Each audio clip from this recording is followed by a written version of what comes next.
Assalamualaikum. Jadi saya di sini dan teman-teman saya ingin menjelaskan penggunaan teknik interview. Teknik interview ini terdiri atas 10 teknik.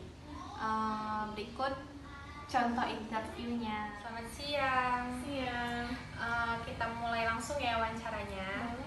Maukah kamu menjelaskan identitas kamu dan menjelaskan apa yang kamu alami sekarang? Baik, perkenalkan nama saya Mawar. Saya berumur 24 tahun. Saya menikah di umur 22 tahun. Di awal pernikahan kami berjalan baik-baik saja. Kemudian suami saya ketahuan bermain judi. Di situ saya memarahinya dan dia tidak menerima karena saya memarahinya. Lalu terjadilah kekerasan hari demi hari. Apa yang kamu rasakan ketika kamu mengalami itu? Yang saya rasakan ketika mengalami itu, saya sangat takut dan pastinya saya sangat kecewa. Apakah ada hal yang lain yang kamu pikirkan yang sedang Anda alami? Untuk saat ini tidak ada, karena saya tidak tahu harus bagaimana lagi. Kekerasan yang dilakukan suami ibu kepada ibu itu apa dan seperti apa? Setiap saya ngebahas dia untuk berubah, berhenti judi, itu saya selalu dipukulin. Kadang apa yang terlihat di depan itu kayak sapu langsung dipukul gitu. Saya pakai sapu, dilempari pakai gelas sampai pecah, kayak gitu sih.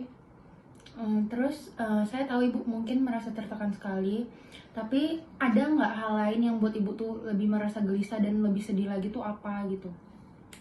Kayak saya kepikiran kalau dia marah kan pasti dia bakal mukulin saya lagi. Ya pasti itu membuat ibu menjadi gelisah ya. Terus hal sedih lainnya itu apa lagi gitu?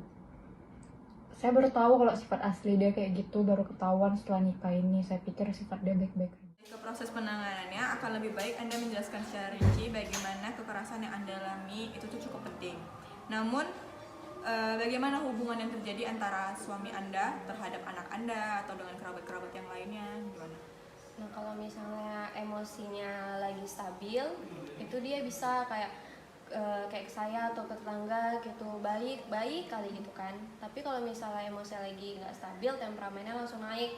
Terus misalnya kayak saya singgung-singgung tentang judi gitu, langsung emosi langsung tinggi, berimbas gitu ke anak-anak, langsung marah-marah ke anak-anak juga gitu. Tapi kalau ke tetangga gitu emang baik. Kalau kasarnya gitu kira-kira ke anak juga nggak? Iya, kalau misalnya kalau emosi lagi nggak stabil. Nah Bu, kira-kira resiko apa sih yang bakal Ibu alami jika terus mengalami kekerasan seperti ini? Mungkin lama-kelamaan saya bisa jadi gila karena terus mengalami kekerasan seperti itu. Dan juga saya merasa mental saya sedikit terganggu dan badan saya sakit-sakit semua karena dipukul. Bagaimana sih Ibu bisa berpikir kalau hal-hal yang Ibu seperti tadi itu bakal terjadi gitu? Karena setiap saya lihat suami saya sering merasa ketakutan sendiri. Dan saya takut jika dia tiba-tiba mukul saya, dan begitu pun juga anak saya takut mereka dipukuli sama dia. Dan di rumah sendiri pun saya sering merasa was-was dan gelisah sendiri. Jadi Ibu pun di rumah sendiri udah kayak udah nggak ngerasa nggak nyaman gitu, udah kayak takut segala macam gitu ya. Tidak ada nggak sih cara lain yang Ibu berpikir untuk bisa menghindari kekerasan tersebut gitu? Sering sih saya coba dan kayak sering coba melawan dia gitu, tapi saya terlalu lemah. Ibu pernah coba gitu kayak ngelawan atau kayak menghindari kekerasan, tapi bapak tadi terus memaksa gitu dan memukul gitu ya? Dan saya terlalu lemah, nggak bisa ngelawan dia. Ya, makasih. Saya lihat dengan pendidikan ibu yang baik, karakter ibu juga baik juga.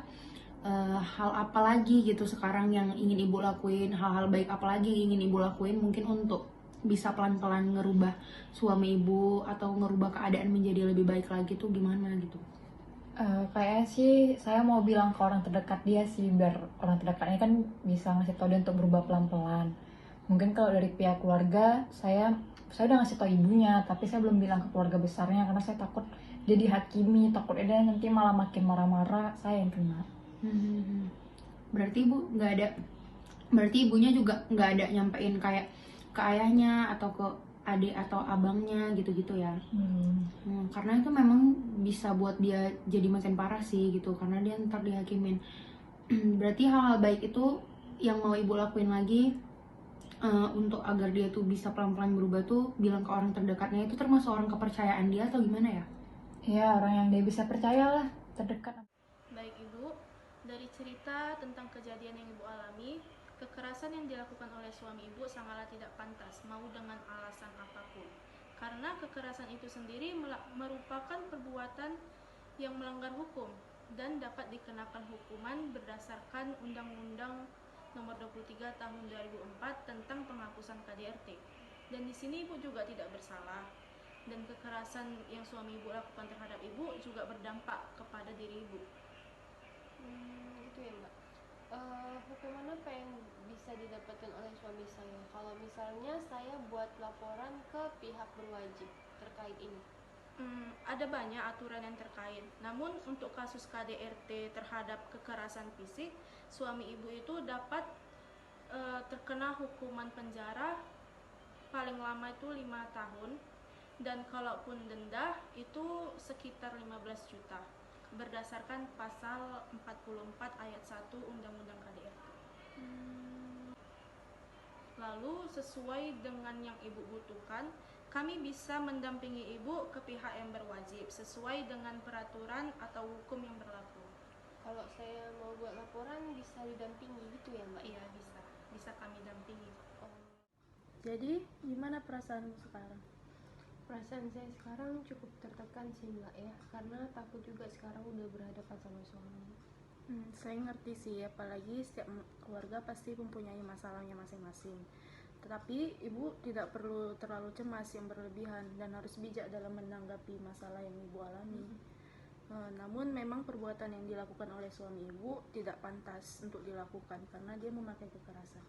Anda akan kami dampingi ke pihak berwajib untuk melaporkan kekerasan yang Anda alami. Apakah Anda setuju? Saya setuju, karena saya sudah tidak tahan lagi dengan perlakuan suami saya. Apalagi dia sering berjudi di luar sana, terus dia pulang ke rumah marah-marah. Jadi saya merasa saya udah tertekan batin dan sudah tidak tahan lagi dengan perlakuan yang dia buat. Apa yang Anda alami akan mempengaruhi psikologis Anda dan anak-anak Anda. Anda akan saya serahkan ke pihak yang berwajib untuk menjamin keamanan dan juga mendampingi anak-anak Anda. Apakah Anda bersedia? Saya bersedia, karena dengan melapor kepada pihak yang berwajib, itu membuat saya dan anak-anak saya merasa aman, supaya tidak diganggu lagi oleh suami saya. Saya juga berharap supaya ibu membantu saya dan keluarga saya. Terima kasih.